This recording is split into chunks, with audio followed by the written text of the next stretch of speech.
PD Beats here from Pop Turnitin, speaking to Ayo Solanke about Bet, which is going to drop very soon worldwide on Netflix. Good to see you, man. Thank you so much for being here.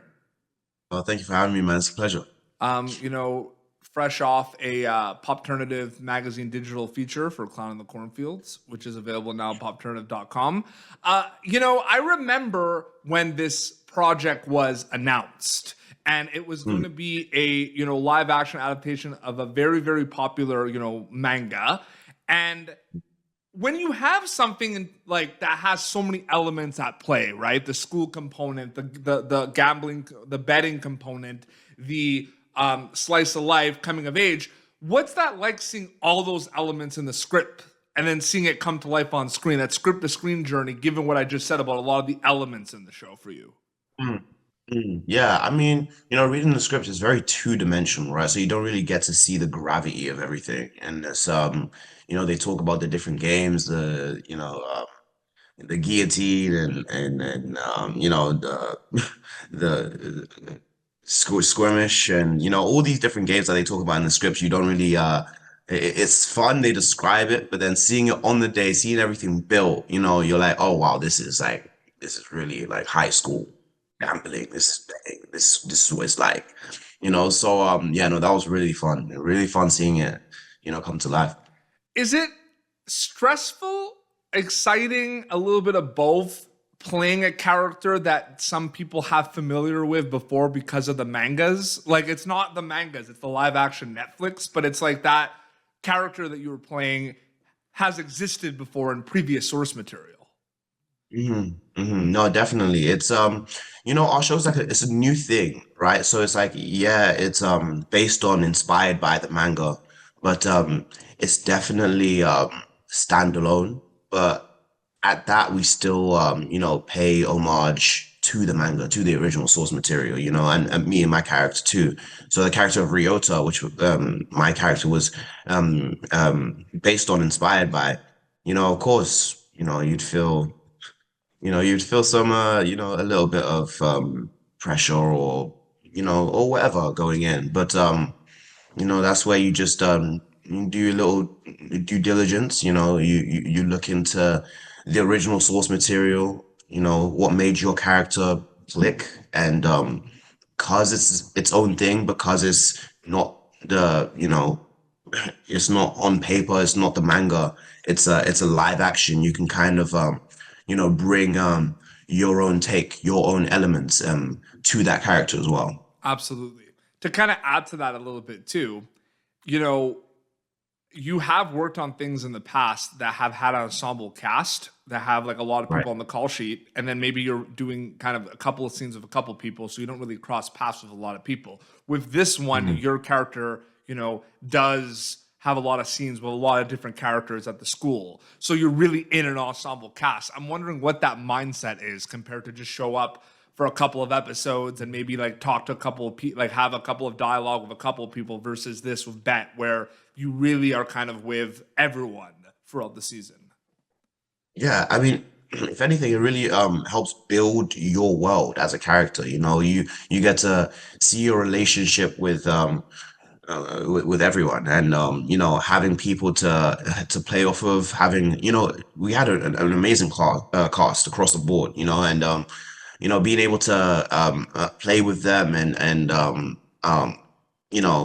seeing our relationship between characters, and all that kind of stuff really really helps build your character, and it helps you as an actor too. It's always great having as many scene partners as you can get. Absolutely.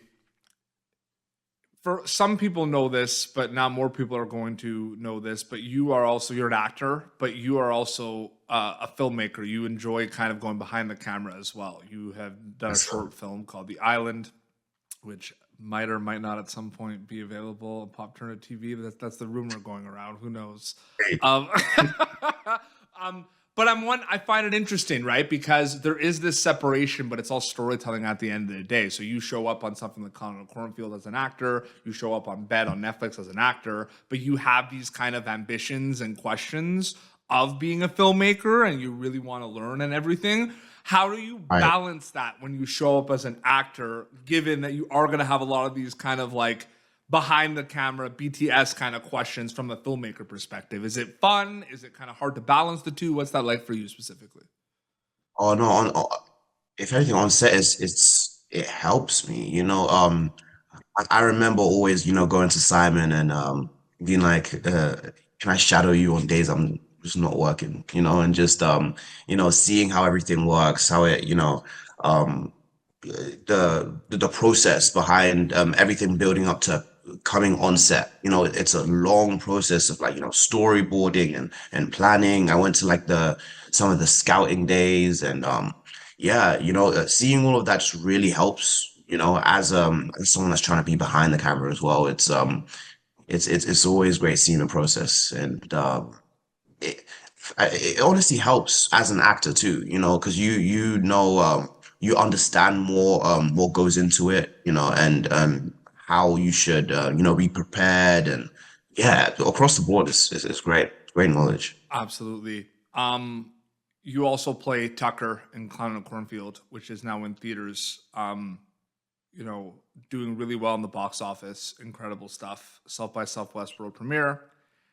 I mean, the first thing that comes to mind is the pranks that probably happen on set. If I was on set, I would definitely like just go and people like around, like I'd be like and do like the clown song, like the da da da da da da. I Hmm. bet that would get a few Oh, people. oh, bro, their first mistake was giving me a clown costume, man. That was their first mistake, bro. Oh, I have a video I haven't even posted yet where I scared Katie, or at least I tried to. Katie just doesn't get scared or anything, man. I tried to scare Katie, Carson, all of them with that clown costume. It was so fun. Oh man, that's So amazing. Bet was based on a manga series, and Clown and yeah, Cornfield was based on a very popular book. yeah. Did the preparation for Bet help you with the fact that you worked on Clown in the Cornfield? That you were able to kind of start this kind of process of saying, "Okay, this existed, and now we're doing something different on screen." Did that help a little bit, or were they completely separate? Yeah, it had its contributions for sure. Like book to screen, seeing the original source material, and developing a character that's it's on a page and bringing it to life. Mhm. That goes across the board for anything you do it. Yeah. Whether it's manga, whether it's just a novel. So yeah, definitely it helped and even just embodying that kind of character like Tucker and doing a film like Clown in the Cornfield where you can be free and play with a character and have fun on set definitely helped with having fun on bet. I'm wondering what from a viewer perspective, because Ayo Solanke is also a fan of horror movies, right? And you look at something like Clown in the Cornfield, and it kind of checks a lot of the boxes off for horror movie fans, right? It's fun. It's a movie that people can like go to the theaters with their friends. It's a movie that like around spooky season everyone's gonna go back and watch.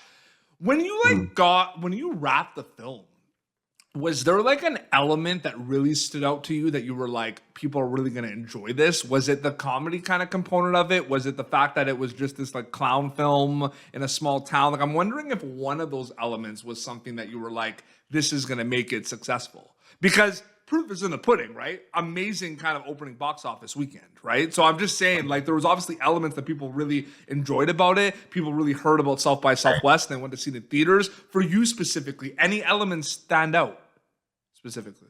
Right. I feel like there's multiple, and I feel like one of the reasons why it's doing so well is that across the board, there's so many people that can watch this and get something different from this Yep. movie. It's fun, it's funny. It also is scary. Mhm. A lot of blood, a lot of kills.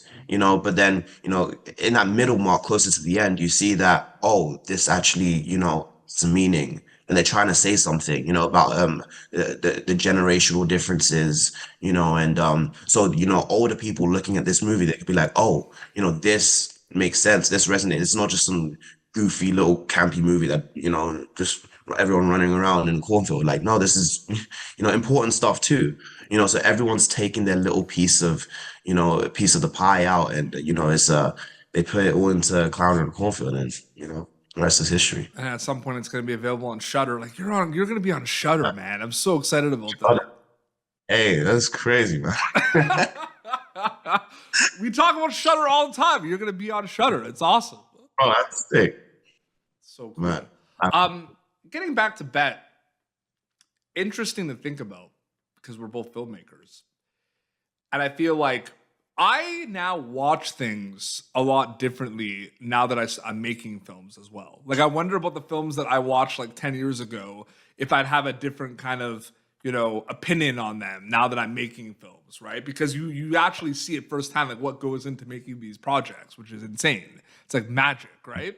With Bet, I'm sure there's a few scenes that we see with like you and Miku on scene that are like, it's like a runtime of like 2-3 minutes, right? And then goes to a next scene. But that scene might have taken like the whole day to film, or like 2 or 3 days to film. When that happens, okay, I'm curious for you. Does that big scene feel like its own mini movie or mini TV show, or does it feel like an overall part of the big project? Bro, you got it on the nose, man. Yeah, it does. It does feel like its own thing, and yeah, we've literally had days where we just film like one little, I won't say one scene, but like definitely one sequence, and just yeah, if anything, it just makes us do a better job because we can really just focus on it, and you see it for 2 minutes or something on the screen, but it was so long, we were so like into it, and we could just do our best job. Absolutely. Going to be streaming worldwide on Netflix May 15th. That's going to be Bet on Netflix, and Clown in the Cornfield is now in theaters, so they can go check that out. And then at some point, it's going to make its way onto Shudder, which is exciting. Ayo, so great chatting with you, man. Thank you so much for your time. Hey, bro, thank you for having me, man. It's been great. Of course. Your Instagram account is just your name, right? If people want to keep up to date with everything? Yep, Ayo Solanke, yeah. Awesome. This has been PopTurner, youtube.com/PopTurner for previous episodes. Until next time, this is Ayo Solanke and PD Beats signing off. Thank you for tuning in to PopTurnative. Make sure to check out our past episodes of PopTurnative on YouTube. This has been an Autograph Communications production.